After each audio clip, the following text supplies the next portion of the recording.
حالت میں نیک بننے کی کوشش ہی بے فائدہ ہے۔ ایسے بندے کو مایوسی میں مبتلا کر دیتا ہے کہ بندہ نیک بننے کی کوشش ہی چھوڑ دیتا ہے۔ حالانکہ حقیقت یہ ہے کہ اگر اللہ تعالیٰ نے ہمیں نیک بننے کا حکم دیا ہے تو ہمارے لیے نیک بننا آسان بھی فرمایا ہے۔ ایک وقت تھا کہ نیک بننے کے لیے بہت مجاہدات کرنے پڑتے تھے، بہت مشقت اٹھانی پڑتی تھی اللہ کا قرب حاصل کرنے کے لیے۔ لیکن اب چونکہ اللہ تعالیٰ نے دیکھ لیا کہ میرے بندے کمزور ہیں، قوا پست ہو گئے ہیں، ہمتیں ضعیف ہو چکی ہیں، اب تھوڑی کوشش سے بھی بندہ اللہ کا مقرب بن سکتا ہے۔ الآن خفف اللہ عنکم وعلم ان فیکم ضعف۔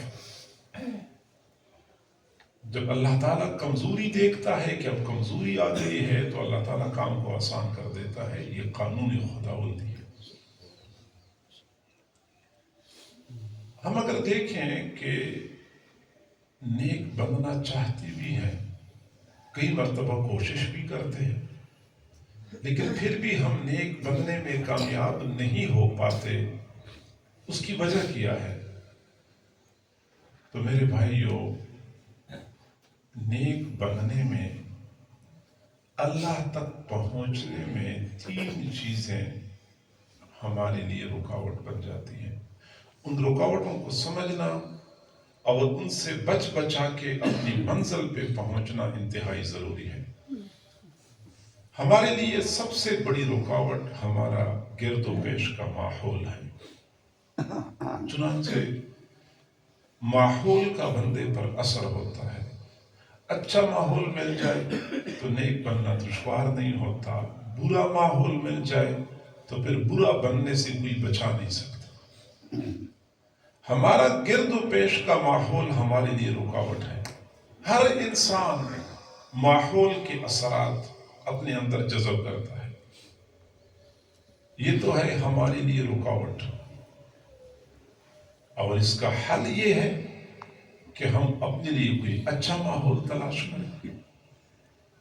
یہ بات یاد رکھیں کہ یہ دنیا دار الازداد ہے، اس میں اگر آپ کو شر نظر آتا ہے تو خیر بھی ہے۔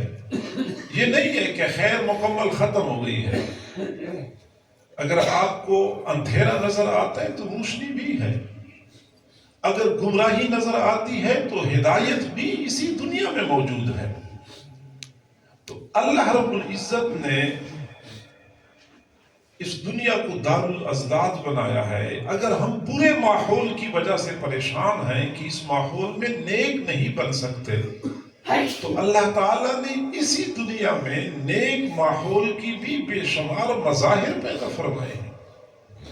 ہم اپنے لیے کوئی اچھا ماحول تلاش کریں، نیک بننا ہمارے لیے دشوار نہیں ہوگا۔ اور نیک ماحول کے لیے آپ کو کہیں جانے کی ضرورت نہیں ہے۔ آپ جہاں کہیں رہتے ہیں، آپ کو کہیں نہ کہیں نیک ماحول کا کوئی سرا مل جائے گا۔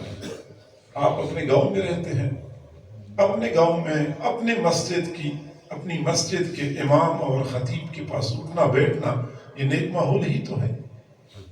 اپنے محلے کی جماعت کے ساتھیوں کے ساتھ اٹھنا بیٹھنا، یہ نیک ماحول ہی تو ہے۔ آپ کالج یونیورسٹی میں پڑھتے ہیں تو آپ کو یونیورسٹی کے اندر کچھ ایسے ساتھی، کچھ ایسے نوجوان مل جائیں گے کہ جن کے ساتھ آپ اٹھنا بیٹھنا کریں گے، آپ کی نیکی میں معاون بنیں گے۔ آپ کسی آفس میں کام کرتے ہیں، کسی مل میں کام کرتے ہیں، فیکٹری میں کام کرتے ہیں، آپ کو وہاں کوئی نہ کوئی ایسا بندہ خدا مل جائے گا جس کے ساتھ بیٹھنے کی وجہ سے آپ میں نیکی کا شوق بڑھے گا، گناہوں سے بچنا آسان ہوگا۔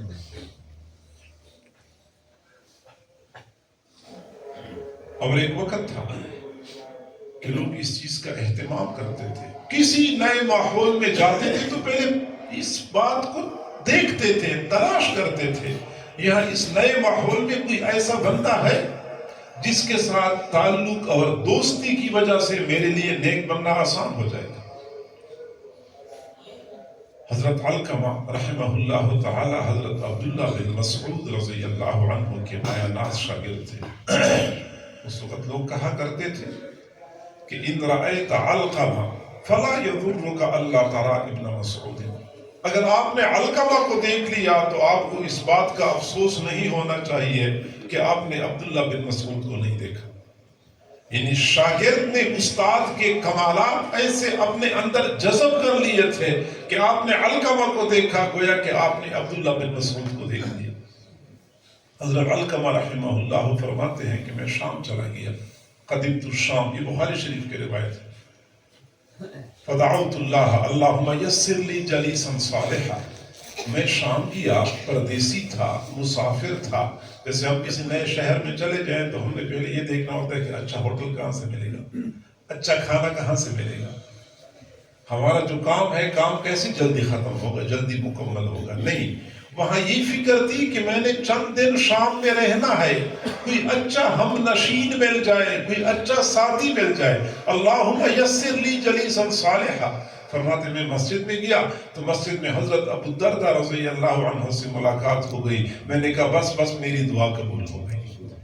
تو یہ لوگوں کو اس بات کی چاہت ہوتی تھی کہ اچھا ہم نشین مل جائے. تو اچھے ماحول سے مراد یہی تو ہے. تو لہٰذا برے ماحول کے برے اثرات سے بچنے کے لیے اپنے لیے اچھا ماحول تلاش کریں. اور یہ بات یاد رکھیں کہ انسان گرد و پیش کے ماحول سے متاثر ہوتا ہے. بخاری شریف کی روایت ہے، الا ان الفخر والخیلاء فی اصحاب الخیل والابل والسکینۃ والوقار فی اہل الغنم. فخر، تکبر گھوڑے پالنے والوں میں ہوتا ہے. مسکنت، عاجزی بھیڑ بکریاں پالنے والوں میں ہوتی ہے. یعنی گھوڑے میں تکبر ہے. جو بندہ گھوڑوں کے ساتھ وقت گزارتا ہے اس میں تکبر پیدا ہوگا. بھیڑ بکریوں میں عاجزی ہے. جو بندہ بھیڑ بکریاں پالتا ہے اس میں عاجزی پیدا ہوگی. معلوم ہوتا ہے کہ جن جانوروں کے ساتھ ہم زندگی گزارتے ہیں ان جانوروں کے اچھے یا برے اثرات ہم پر پڑتے ہیں.